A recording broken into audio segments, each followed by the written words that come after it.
Hello everybody, welcome back to HardReset.Info channel. In today's video, I'm gonna show you how to enter pairing mode on your JBL Tuner 3.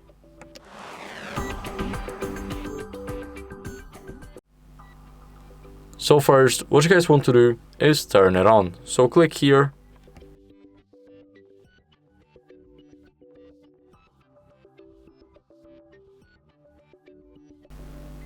And after it turns on, what you guys can do is click on this icon right here to enter the pairing mode. So now click it.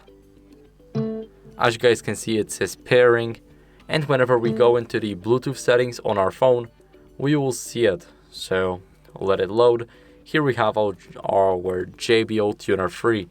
So this is how you guys can easily pair it. So enter the pairing mode. That's it for the video. I hope it was helpful. If it was, then leave a like, subscription, and a comment, and I'll see you in the next one. Bye.